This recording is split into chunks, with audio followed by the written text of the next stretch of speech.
Absolutely. The gentleman from Kentucky is recognized. Thank you, Mr. Speaker. I rise in strong support of my friend from Minnesota, Whip Emmer's bill, the Anti-CBDC Surveillance State Act, a bill I'm proud to co-sponsor. This bill would prohibit the Federal Reserve from issuing a central bank digital currency or a CBDC to anyone. Now, I don't think the Federal Reserve has the authority to do this. In fact, a cursory, simple review of the Federal Reserve Act shows that the Federal Reserve does not have the legal authority to issue a CBDC to individuals absent explicit authorizing legislation from Congress.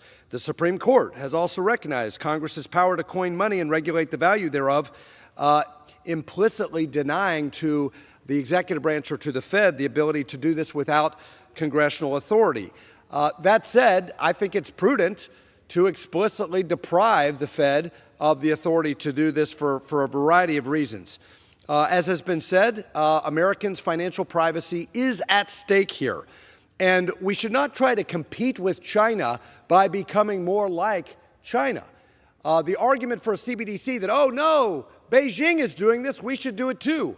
Why on earth would we want to imitate, emulate, or copy Beijing's surveillance state authoritarianism? And to my friend on the other side of the aisle who just made the argument, oh, we're behind. The European Central Bank is doing this. When have we in this country, the United States of America, wanted to emulate Europe? This is America. We do it the American way, not the European way, not the Chinese way, not the communist socialist way. We do it the free enterprise way. We do it the limited government way. We do it the way to honor Americans' privacy through the Genius Act, through private stable coins. That's the way we should do it. That's the way we should lead in innovation. And so, yes, personal privacy is at stake. Surveillance of Americans' individual financial transactions through a CBDC does raise serious privacy concerns and concerns about government control and politicization of loans, online payments, credit scores, tax compliance, federal contracts, monetary policy, and the like. But in addition to these privacy concerns, a central bank digital currency would centralize Americans' finances, eroding the banking deposit base.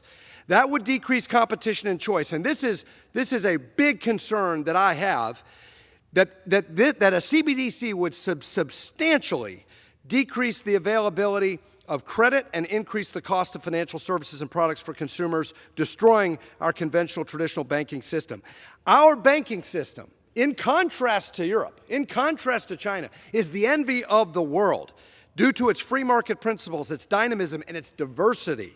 Banks of all different sizes serve customers, communities, businesses with all different needs. And capitalism promotes market demand, which incentivizes banks to offer products that fit the needs of their consumers at the best price possible. We don't want to eliminate that. We don't want to erode the deposit base with a CBDC.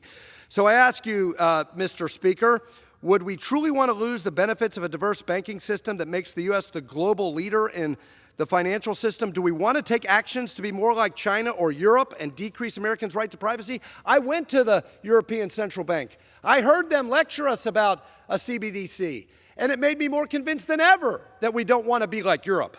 The answer is we do not want to be like Europe. We do not want to be like the communists in Beijing. We must not disintermediate our banking system and allow for a creation of a CBDC. We must not threaten Americans' access to privacy. That's why I support this legislation and urge all my colleagues to do so as well. And if you really don't like a CBDC, to my Republican colleagues, vote for the Genius Act, which takes away all the arguments for it. I yield back. Time's expired. Mr. Speaker, I reserve.